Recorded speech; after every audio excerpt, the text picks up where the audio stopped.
Ano 67 depois de Cristo. O ar pesa como chumbo nesta cela úmida sob Roma. Algures na escuridão.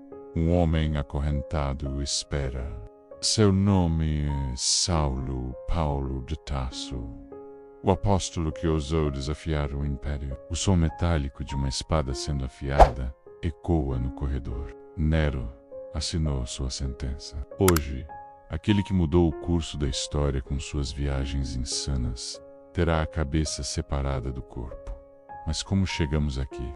Um homem que começou como caçador de cristãos, arrastando homens e mulheres para a morte, tornou-se tão perigoso que o próprio César precisou silenciá-lo. Você sente o frio desta masmorra, o cheiro de mofo e sangue seco. Paulo também sente. Ele saboreia cada segundo como se fosse o último, porque sabe que é. Suas mãos calejadas, que escreveram cartas que ecoariam por milênios, agora tremem não de medo, mas de antecipação.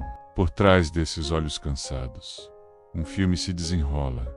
4 jornadas que desafiaram lógica, sobrevivência e sanidade. 4 aventuras onde demônios foram enfrentados, reis confrontados e o próprio céu pareceu descer à terra. Tudo começou numa estrada poeirenta para Damasco. O sol queimava como o ódio no coração do jovem Saulo. Ele respirava a perseguição, vivia para ver os seguidores do caminho acorrentados. Mas então, uma luz, mais brilhante que 1000 sóis. Uma voz que partiu sua alma em 2. Saulo, Saulo, por que me persegues?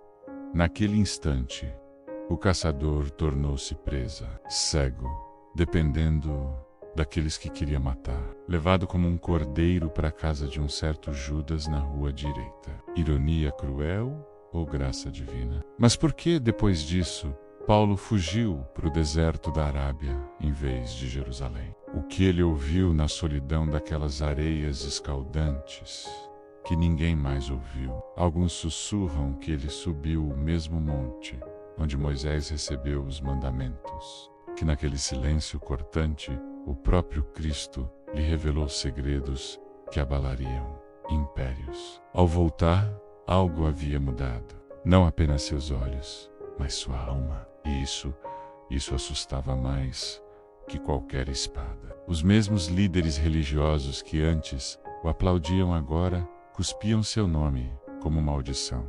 Em Listra, depois de curar um aleijado com 3 palavras, a multidão ajoelhou-se gritando: deuses desceram até nós. Depois, as mesmas mãos que o adoravam agora arrancavam pedras do chão para apedrejá-lo até a morte. Mas Paulo simplesmente se levantou e voltou para a cidade, sangrando, quebrado, mas sorrindo como um louco que conhece um segredo que vale mais que a vida.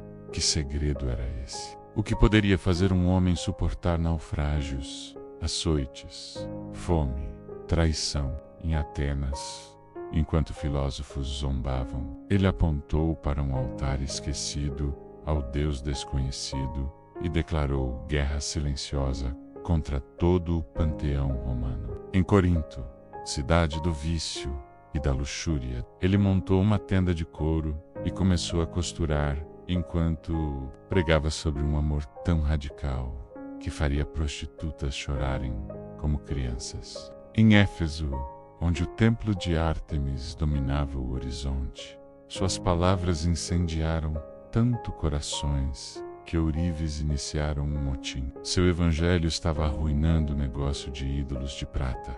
E agora? Agora, nesta cela imunda, com um carrasco afiando seu instrumento, Paulo ouve ecos de todas essas vozes. O grito da multidão em Listra, o silêncio atônito no Areópago, o barulho das correntes em Filipos, quando um terremoto libertou prisioneiros, mas ele ficou. Porque alguns homens não precisam de correntes quebradas quando suas almas já são livres. O som dos passos se aproxima. É hora. Mas antes que a espada desça, Paulo sorri, porque sabe algo que Nero nunca entenderá. Algumas histórias não podem ser decapitadas. Algumas vozes ecoam mesmo quando os lábios se calam. E o mais louco, esta não é sua história, é sua, aquele que ele encontrou na estrada. A luz que cegou para fazer enxergar, o verbo que nem Roma pode silenciar. A estrada para Damasco ardia sob o sol implacável do meio-dia, quando Saulo de Tarso, o jovem fariseu de respiração ofegante, coração cheio de ódio, marchava com determinação assassina. Seus pés levantavam nuvens de poeira que grudavam em suas vestes impecáveis, manchadas apenas pelo suor de sua obsessão: caçar, prender, destruir aquela seita blasfema que ousava proclamar um crucificado como Messias. As cartas do Sinédrio queimavam em suas mãos, como brasas, autorizando-o a arrastar homens e mulheres acorrentados de volta a Jerusalém. Ele podia quase ouvir os gritos dos hereges enquanto imaginava seu triunfo, até que, sem aviso, o céu explodiu. Uma luz tão violenta que parecia ter rasgado o próprio tecido da realidade. Desceu sobre ele como um martelo divino, arremessando-o no chão como um boneco de trapo. A poeira que antes dançava em seus pés, agora entrava em sua boca aberta de espanto, enquanto ele, o erudito, o fariseu perfeito, se contorcia cego na terra como um verme. E então, aquela voz não vinha dos céus, mas do centro mesmo de seu ser, ecoando em cada fibra de sua alma dilacerada: Saulo, Saulo, por que me persegues? O terror que o consumiu naquele instante não era pelo fato de estar ouvindo vozes, mas por reconhecê-la. Era a mesma voz dos mártires que morriam sorrindo enquanto ele apedrejava Estevão. 3 dias de cegueira numa casa estranha, na rua direita, se passaram como um pesadelo vívido. Ananias, o discípulo que ele viera prender, agora colocava mãos tremúlas sobre seus olhos, e como doía a humilhação de ser curado por aqueles que desprezara. A escuridão se dissipou, mas uma luz mais intensa agora queimava dentro dele. E num impulso que nem ele mesmo entendia completamente, ao invés de correr para Jerusalém para se justificar diante do Sinédrio, Paulo fugiu para o deserto da Arábia. Os ventos cortantes do Sinai assobiavam em seus ouvidos, como zombaria, enquanto ele, o doutor da lei, agora se arrastava como um mendigo por rochas escaldantes, por 40 dias e noites, sem comida, sem água, sem os rolos da Torá para se apoiar. Ele enfrentou demônios mais terríveis que qualquer perseguidor, seus próprios fantasmas. As vozes dos cristãos que ele torturara ecoavam em seus sonhos febris. O rosto sereno de Estevão, cujas vestes ele guardara durante o apedrejamento, aparecia em visões que o faziam acordar gritando. Mas no auge de seu desespero, quando a sede quase o levou à loucura, aconteceu o inefável, uma presença que fez a luz de Damasco parecer uma vela brusuleante. Cristo vivo,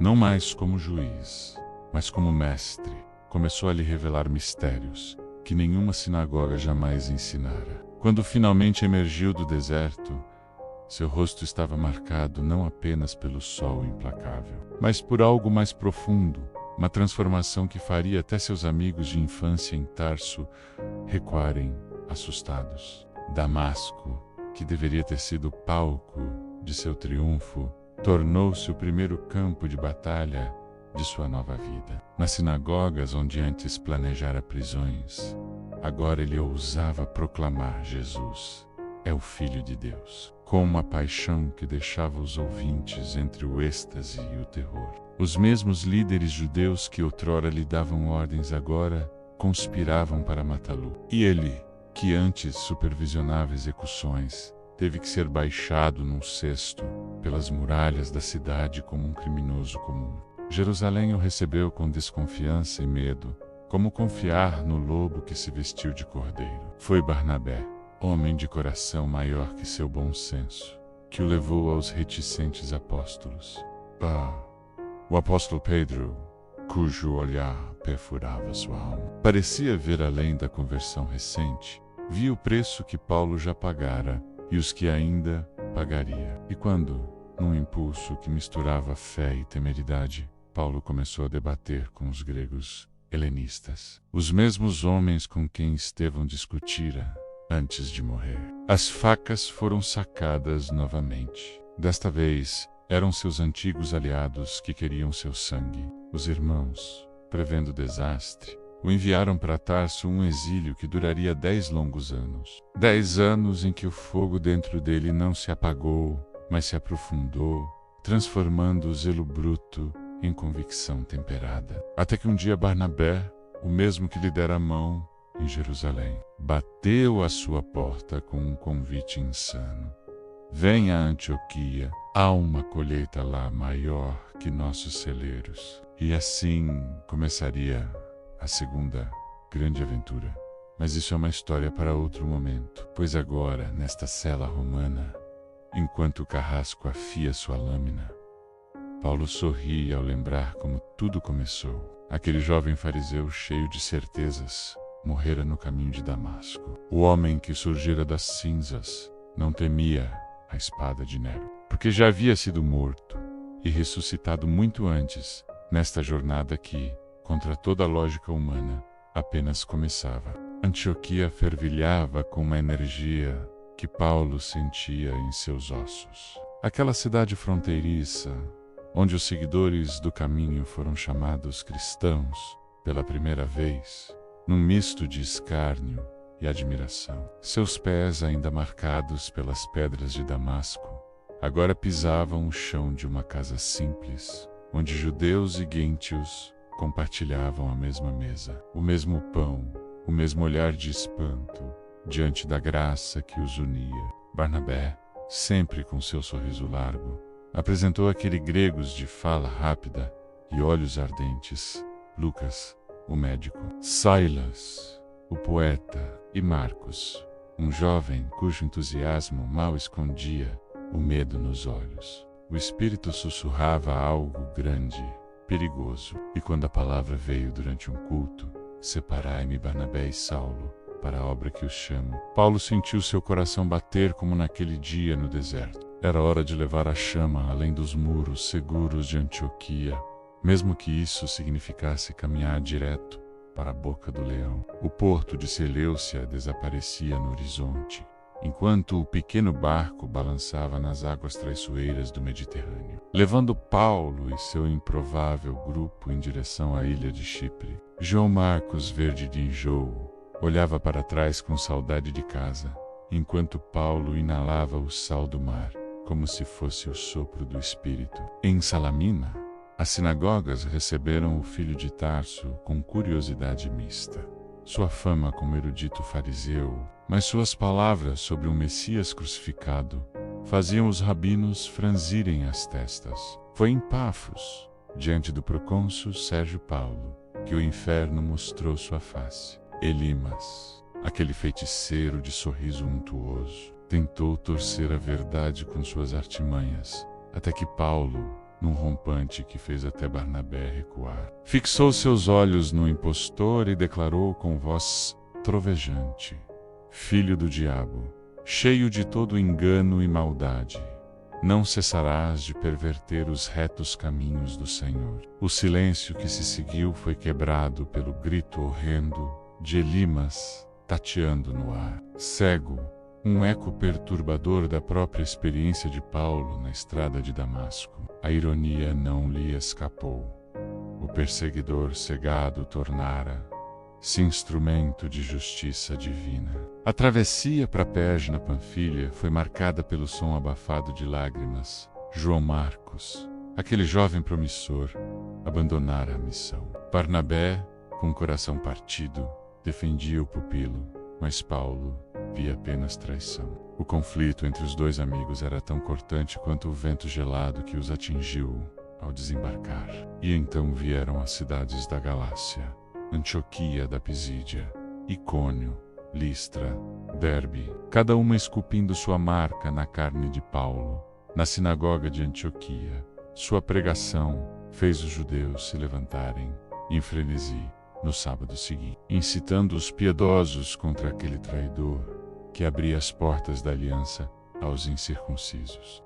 Na cidade de Icônio, as pedras voaram tão perto que uma lhe arranhou a têmpora, deixando um filete de sangue escorrendo pela barba. O mesmo sangue que outrora ele vira escorrer dos corpos dos mártires que perseguira. Mas foi em Listra que o absurdo e o sublime colidiram com força cósmica. A cidade cheirava a esterco e deuses antigos, Zeus e Hermes, ainda eram venerados nas estátuas descascadas das praças. Quando Paulo viu aquele homem aleijado desde o ventre da mãe, sentado à porta, seus olhos brilharam com uma fé que transcendia a razão. Levanta-te direito sobre teus pés, ele ordenou, e antes mesmo que as palavras terminassem, o aleijado saltou como um cervo, seus músculos atrofiados, ganhando vida diante da multidão estupefata. O grito que se seguiu fez Paulo e Barnabé se entreolharem em pânico. Os deuses desceram a nós em semelhança de homens. Sacerdotes de Zeus traziam touros coroados de flores, e o povo se ajoelhava em adoração. Barnabé arrancava as vestes em horror, enquanto Paulo gritava até ficar rouco: nós também somos homens como vós. A tragédia veio rápido como um raio. Judeus de Antioquia e Icônio, que haviam seguido Paulo como lobos famintos, envenenaram a multidão. A mesma turba que minutos antes queria adorá-los agora apanhava pedras do leito do rio. O primeiro golpe atingiu Paulo nas costas, derrubando-o como um saco de ossos. Barnabé tentou protegê-lo, levando um seixo no olho que o deixou cambaleando. Pedra após pedra, Paulo sentiu suas costelas quebrarem, seu sangue jorrando na terra poeirenta, e num instante de clareza macabra, ele lembrou-se de Estevão, daquelas vestes que ele guardara, agora encharcadas de seu próprio sangue. Quando o arrastaram para fora da cidade, deixando-o como carniça, até Barnabé chorou achando-o morto. Mas ao raiar do dia, quando os discípulos se aglomeravam ao redor do corpo ensanguentado, algo impossível aconteceu. Paulo abriu os olhos inchados, cuspiu um dente quebrado e, com um sorriso torto, sussurrou: amanhã voltamos para a cidade. O espanto nos rostos dos discípulos era quase cômico. Voltar para Listra, para aquela mesma multidão assassina. Ele tinha que voltar, não por masoquismo, mas porque sabia que naquela cidade de deuses falsos e violência cega, algumas ovelhas ainda ouviam a voz do verdadeiro pastor. E assim foi. Enquanto o sol nascia sobre as colinas da Licaônia, Paulo, o homem que deveria estar morto, entrava novamente em Listra, seu andar cambaleante sendo sua maior pregação. Os mesmos rostos que lançaram pedras agora se encolhiam de vergonha ou se abriam em assombro. Em casa de Eunice, onde um jovem chamado Timóteo ouvia com olhos arregalados, Paulo deixou não apenas ensinamentos, mas seu próprio exemplo. O Evangelho não era uma filosofia para salões, mas uma verdade que valia cada gota de sangue. Quando finalmente partiram para Derbe, Barnabé, carregando suas próprias cicatrizes, olhou para Paulo com uma nova expressão. Não mais a tolerância paciente de antes, mas um respeito temeroso. Aquele homem queimava com um fogo que consumia até as pedras lançadas contra ele. Anos depois, numa cela úmida em Roma, enquanto Nero brincava com seu punhal, Paulo fechava os olhos e revivia Listra. As pedras doeram menos que a traição de João Marcos, mas também produziram frutos mais doces que Timóteo, seu filho na fé. Cada cicatriz contava uma história, não de derrota, mas de um amor que se deixava despedaçar para alcançar um só coração, o carcereiro romano que vigiava. Paulo não entendia por que aquele velho judeu sorria enquanto escrevia: completo na minha carne o que resta das aflições de Cristo. Mas nós, quase 2 milênios depois, ainda sentimos o eco daquelas pedras e o poder daquele amor que se deixou apedrejar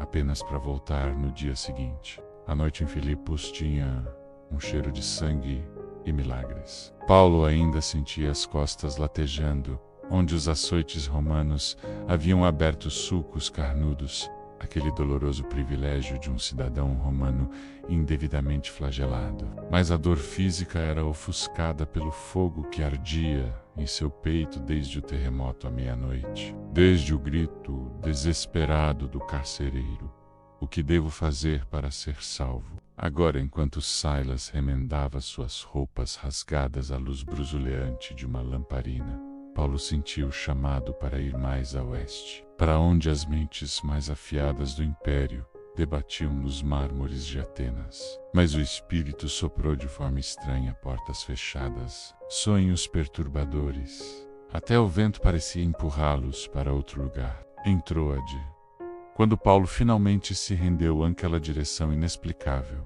a visão veio clara como o dia, um macedônio suplicando: "Passa a Macedônia e ajuda-nos." E assim, com a obediência que marcara sua vida desde Damasco, ele dobrou seus mapas e seguiu para o desconhecido. Filipos foi apenas o primeiro choque cultural. Aquela colônia romana cheirava a avepinas públicas e ambição, com seus veteranos de guerra, aposentados e mulheres empreendedoras, como Lídia, a vendedora de púrpura. Quando Paulo expulsou o espírito de adivinhação da escrava, não previu que estava assinando sua própria sentença de prisão.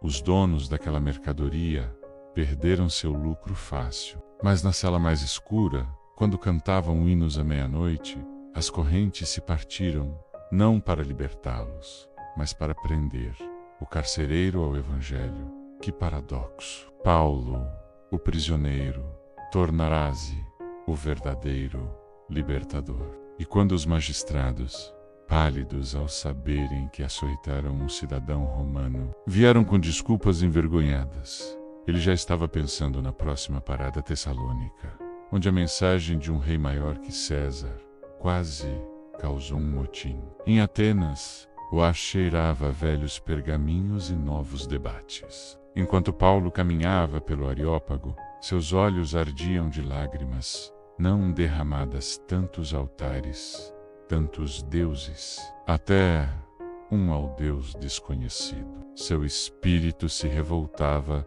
ao ver a sabedoria humana reduzida a ídolos de mármore. Os epicureus o ouviam com sorrisos condescendentes.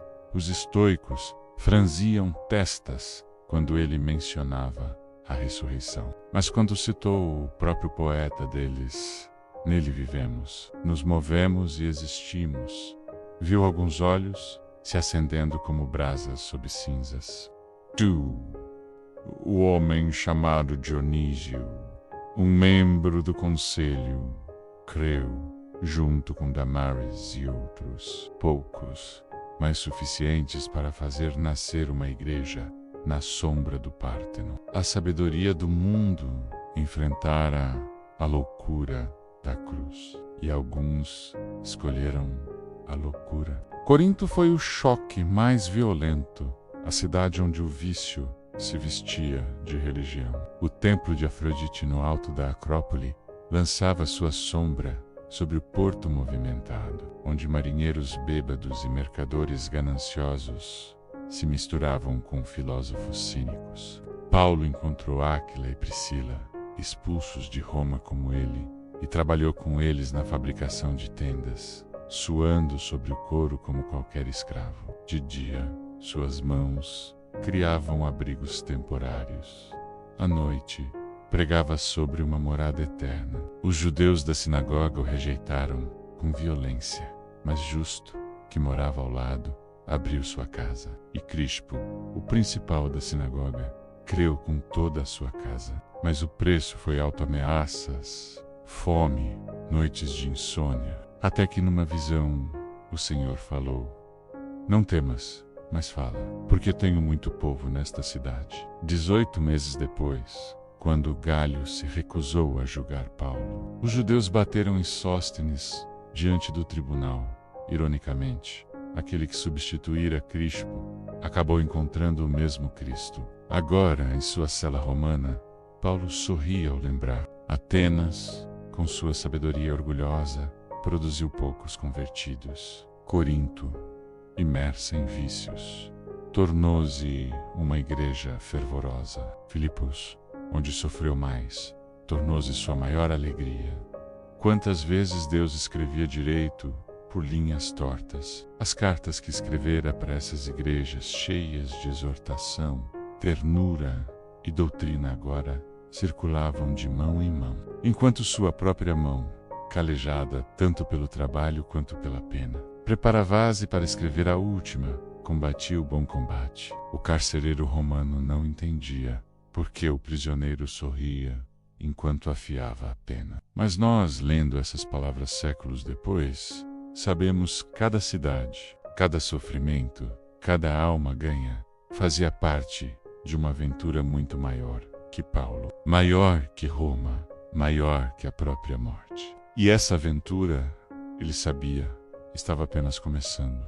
O cheiro de incêndio ainda impregnava as ruas de Roma, quando Paulo pisou na cidade pela primeira vez, não como herói, mas como prisioneiro. Cinzas do grande incêndio de Nero pairaram sobre ele como um presságio sombrio, grudando em suas roupas gastas pela longa viagem desde Cesareia. 2 anos de prisão, julgamentos intermináveis, tempestades violentas no Mediterrâneo, um naufrágio angustiante na ilha de Malta.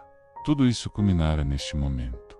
O velho apóstolo, agora com os cabelos grisalhos e o rosto marcado por incontáveis sofrimentos, acorrentado a um soldado pretoriano enquanto atravessava a porta Capena, mas seus olhos, ainda tão vivos quanto no dia em que encontrara Cristo na estrada de Damasco, brilhavam com uma chama que nem as correntes podiam extinguir. Roma, a rainha do mundo, não sabia ainda que seu prisioneiro fraco e cansado viraria seu império de cabeça para baixo, sem levantar uma única espada. A prisão domiciliar em sua própria casa, alugada, tornou-se o centro de uma revolução silenciosa. Enquanto suas correntes rangiam com cada movimento, suas palavras teciam um reino invisível que desafiava o poder de Nero. Os pretorianos que se revezavam para vigiá-lo ouviam, contra sua vontade, histórias de um carpinteiro judeu que ressuscitara. E alguns, para espanto próprio, começavam a acreditar. Até o capitão da guarda, Júlio, que o tratara com bondade durante a viagem perigosa, aparecia às vezes na porta, fingindo inspeção, mas na verdade, faminto, por mais daquelas palavras estranhas que falavam de perdão e vida eterna. Nero, em seu palácio dourado, inicialmente ignorou aquele prisioneiro insignificante. O imperador estava ocupado demais com seus projetos arquitetônicos, megalomaníacos e jogos cruéis para se importar com um velho judeu que pregava sobre amor ao inimigo. Mas quando os relatórios começaram a chegar, conversões entre os escravos imperiais, até mesmo rumores de que sua própria concubina, Acte, simpatizava com a seita, o monstro narcisista, que se auto-intitulava Salvador do Mundo, sentiu seu primeiro calafrio de verdadeiro medo. Enquanto ele construía um império de terror, aquele prisioneiro construía um reino de amor que se espalhava como fogo em palha seca. O julgamento foi uma farsa. Paulo, diante do trono de Nero, parecia tão deslocado quanto um diamante em um chiqueiro, enquanto o imperador dedilhava sua lira distraidamente. Seus olhos injetados de vinho e loucura mal conseguiam focar no velho apóstolo. Mas quando Paulo começou a falar não em defesa própria, mas sobre justiça, domínio próprio e juízo vindouro, algo estranho aconteceu. As mãos de Nero tremeram sobre as cordas da lira, produzindo um acorde dissonante. O silêncio na corte foi tão pesado que se podia ouvir o tilintar das correntes de Paulo, enquanto ele declarava: César, eu fui designado mensageiro e apóstolo deste rei, que você insiste em ignorar, e por isso estou aqui, acorrentado como criminoso. Os meses que se seguiram foram uma mistura de graça e horror, libertado temporariamente por falta de provas. Paulo viajou mais uma vez até a Espanha. Dizem alguns, sempre sob o olhar atento dos espiões de Nero. Mas quando o grande incêndio de Roma destruiu 2/3 da cidade em 64 depois de Cristo, o imperador, acusado pelo povo, precisava de bodes expiatórios. Os cristãos, com sua estranha moral e lealdade a outro rei, eram alvos perfeitos. Quando as prisões em massa começaram, Paulo sabia que seu fim se aproximava. Enquanto Nero assistia aos espetáculos macabros de cristãos sendo queimados como tochas humanas ou despedaçados por feras no circo, o apóstolo escrevia sua última carta a Timóteo. Suas palavras tão firmes quanto suas mãos, agora trêmulas pela idade e pelos açoites. Combati o bom combate, completei a carreira, guardei a fé. Na manhã de sua execução, o sol nasceu vermelho como sangue sobre a via Ostiense. Paulo, enfraquecido mas resoluto, caminhou com passos firmes em direção ao local designado, um campo fora dos muros da cidade, onde os cidadãos romanos tinham o privilégio de uma morte rápida pela espada. O soldado que o levou estranhou a serenidade daquele homem que deveria estar aterrorizado. Quando lhe perguntaram se tinha últimas palavras, Paulo olhou para além das muralhas de Roma, como se visse algo que ninguém mais podia ver, e sussurrou: em breve o rei virá. O golpe da espada foi rápido e preciso, mas a história que começou naquele momento foi muito maior que o império que tentou silenciá-lo. Enquanto o corpo de Paulo era recolhido por Lucas e outros fiéis para ser enterrado numa sepultura simples, sua última carta já circulava entre as igrejas, contendo uma verdade que nem a espada de Nero poderia matar. Se morremos com ele viveremos. Hoje, o Palácio Dourado de Nero é uma ruína esquecida, mas as palavras do prisioneiro que ele executou ainda ecoam em milhares de línguas, transformando vidas. O último desafio de Paulo não foi enfrentar a morte, mas mostrar ao mundo que há um amor mais forte que a própria morte. E nisso, como em tudo, ele venceu. E agora, enquanto a poeira da história assenta sobre essas páginas vividas, uma pergunta ecoa mais alto que os gritos no circo de Nero, mais persistente que as correntes que arrastaram Paulo por tantas estradas do império. O que faz um homem enfrentar pedras, naufrágios, prisões e até a própria morte por uma verdade que nunca viu com os olhos físicos? Você já parou para meditar no abismo entre o Saulo, que guardava as vestes dos apedrejadores, e o Paulo que escreveu para mim: o viver é Cristo e o morrer é lucro? O que acontece na alma de alguém quando a fé deixa de ser uma crença religiosa e se torna o ar que respira, a razão que pulsa em cada veia, a força que transforma medo em ousadia e sofrimento em hino? Olhe para a sua própria vida por um instante. Quantas vezes você hesitou em defender o que é certo por medo do ridículo? Quantas verdades você abafou porque eram inconvenientes? Quantas vezes trocou a liberdade autêntica por correntes douradas de aceitação social? Paulo conhecia esse dilema intimamente, o fariseu promissor que trocou prestígio por perseguição, segurança por peregrinação, silêncio cômodo por palavras que incendiaram impérios. Mas aqui está o segredo que salta das páginas de sua história. Ele não era um super-homem, apenas um homem completamente conquistado por um amor maior. O mesmo amor que numa tarde quente na estrada de Damasco não o esmagou em juízo, mas o chamou pelo nome, e nesse chamado Paulo descobriu que nenhuma prisão é tão escura quanto a alma sem propósito. Nenhuma espada é tão afiada quanto a consciência acorrentada ao pecado. E você, o que preenche seus dias além da busca por conforto e segurança? Quando foi a última vez que sentiu um propósito tão grandioso que fez seus medos parecerem insignificantes. Paulo não morreu por uma filosofia ou código moral. Ele morreu por alguém que primeiro morreu por ele. Essa inversão radical é o coração do Evangelho que transformou um perseguidor em mártir. Enquanto o mundo de hoje, tão parecido com Roma de Nero, busca poder, prazer e posição, a história de Paulo sussurra uma pergunta desconfortável: vale a pena ganhar o mundo inteiro e perder sua alma? Os mártires do Coliseu cantavam enquanto as feras avançavam. Os escravos cristãos no mercado de Éfeso sorriam como homens livres. Paulo, acorrentado num cárcere úmido, chamava sua situação de prisão do Evangelho, não porque fosse masoquista, mas porque enxergava além das paredes de pedra. E nós, em nossas prisões modernas de ansiedade, vazio e medo, conseguimos ver o que ele via? Conseguimos crer que há uma esperança que nem a morte pode apagar? A jornada de Paulo não termina com sua decapitação. Ela ecoa em cada coração que ouve seu testemunho e se pergunta se Cristo realmente ressuscitou, se o amor realmente venceu.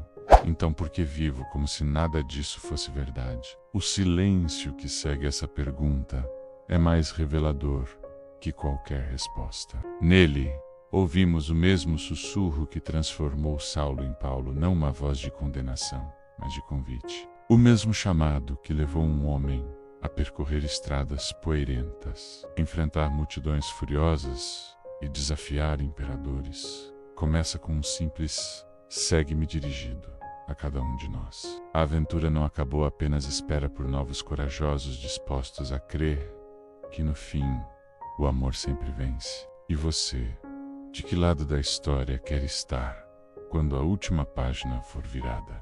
E assim chegamos ao fim desta jornada, ou melhor, ao início da sua. A história de Paulo nunca foi apenas sobre um homem que viveu há 2 milênios, mas sobre um convite que ecoa através dos séculos até bater a sua porta hoje. Enquanto você lê estas palavras em seu dispositivo digital, na comodidade de sua casa ou no silêncio de seu quarto, o mesmo Espírito que transformou um perseguidor em apóstolo sussurra ao seu coração. E você, o que fará com esta verdade que sacudiu impérios? Não precisamos de correntes físicas para entender o que é estar preso.